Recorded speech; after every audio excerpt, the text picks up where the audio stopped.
Hello students, हमारे chapter उत्साह का आज आपको भावार्थ जो भावार्थ है उत्साह का वो लिखवाना था। ठीक है, तो सबसे पहले आप अपना नोटबुक पेन पेंसिल जो भी है आप रख लीजिए। ठीक है, अब हम उत्साह का भावार्थ लिखवाने जाएंगे। लिख लो भैया, मेरे मन में भी बहुत उत्साह है कि आप इसका भावार्थ लिखें। ठीक, तो आप सबसे पहले लिखिएगा, इसमें हेडिंग डालो कविता का उद्देश्य। कविता का उद्देश्य, ठीक है, लिखिए। इसके उद्देश्य, कविता के उद्देश्य के अंतर्गत लिखिएगा, निराला जी इस कविता के माध्यम से सामाजिक क्रांति और बदलाव लाना चाहते हैं। ठीक है, ये तो हुआ कविता का उद्देश्य। अब ये हो गया हमारा पॉइंट नंबर 1। पॉइंट नंबर 2 लिखो, बादलों का रूप। पॉइंट नंबर 2 क्या होगा हमारा? बादलों का रूप।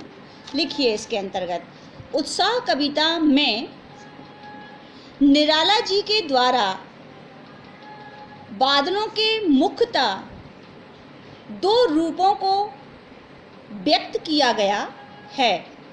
नंबर 1 एक रूप है, नंबर 1 डाल के लिखिएगा, लोगों की आकांक्षाओं इच्छाओं को प्रस्तुत करने वाला रूप। पॉइंट नंबर 2, बादलों को विध्वंस, ब्रैकेट लगाइएगा, विध्वंस ब्रैकेट में लिखिएगा, ध्वस्त नष्ट, ब्रैकेट क्लोज करो। आगे विप्लव, वर्ड आ रहा है विप्लव, वी आधा पा ल वा, विप्लव। ठीक, ब्रैकेट लगाओ जिसका मीन है विद्रोह, ब्रैकेट क्लोज करो, आगे बढ़ो। तथा क्रांति चेतना के प्रतीक रूप में प्रस्तुत किया गया है। ठीक है, ये हुआ हमारा बादलों का रूप के 2 पॉइंट। तीसरा पॉइंट आएगा हमारा कविता का स्वरूप। ठीक, कविता का स्वरूप ये हमारा तीसरा पॉइंट होगा। इसके अंतर्गत लिखिए, यह एक आह्वान गीत है। इसकी भाषा में चित्रात्मकता, कोमलता, संगीतात्मकता तथा प्रकृति प्रतीकों को कुशलता से प्रयोग किया गया है। ठीक, आगे बढ़ते हैं। निराला की कविताओं में मुक्तक छंद का प्रयोग सहज ही मिल जाता है।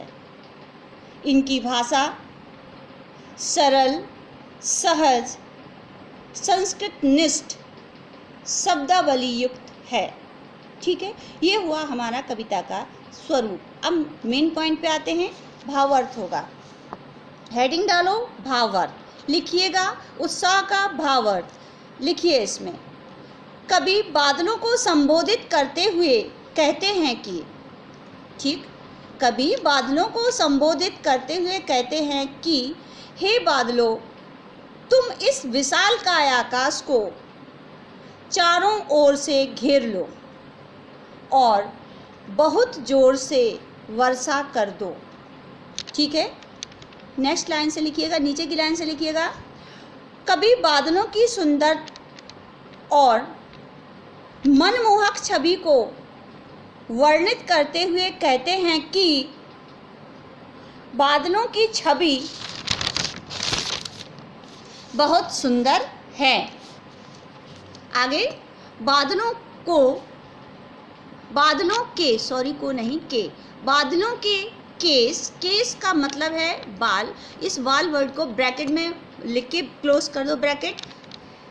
बाल काले, घुंघराले और सघन हैं। सघन मीन्स घने होते हैं, सघन हैं।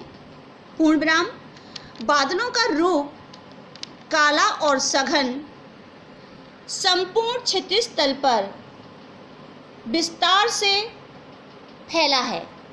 ठीक है, बादलों का यह बनता बिगड़ता रूप, बादलों का यह बनता बिगड़ता रूप बाल मन ब्रैकेट में बच्चों का, बाल मन का मतलब बच्चों, बाल मन या ब्रैकेट में बच्चों की तरह चंचल है। ठीक है, ये आगे लिखते हैं, नेक्स्ट लाइन से लिखिएगा।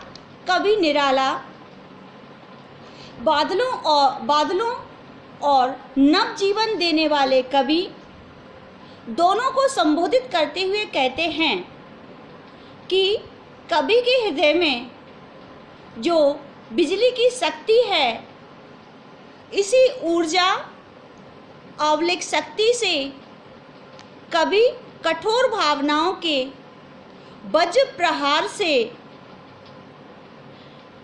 से नवीन सृष्टि का सृजन करेगा तथा बादल प्यासे पीड़ित जन की प्यास बुझाकर संपूर्ण जगत में स्फूर्ति एवं चेतना का संचार करेंगे। अर्थात दोनों ही इस निष्प्राण धरती में नया जीवन अवलेख नवीनता तथा धरा की तप्तता को समाप्त करके लोक जीवन के मार्ग को सुगम बनाएंगे। ठीक है, जिससे जीवन उत्साह, जोश और उमंग से भर जाएगा। पूर्ण विराम।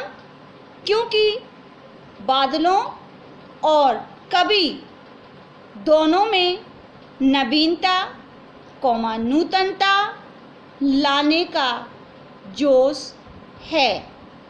ठीक है, ये हुआ हमारा जो है उत्साह का हमारा भावार्थ पूरा कंप्लीट हुआ। ये पूरा का पूरा भावार्थ अब कंप्लीट होता है। ठीक है, बाय बच्चों, मिलते हैं नेक्स्ट वीडियो में।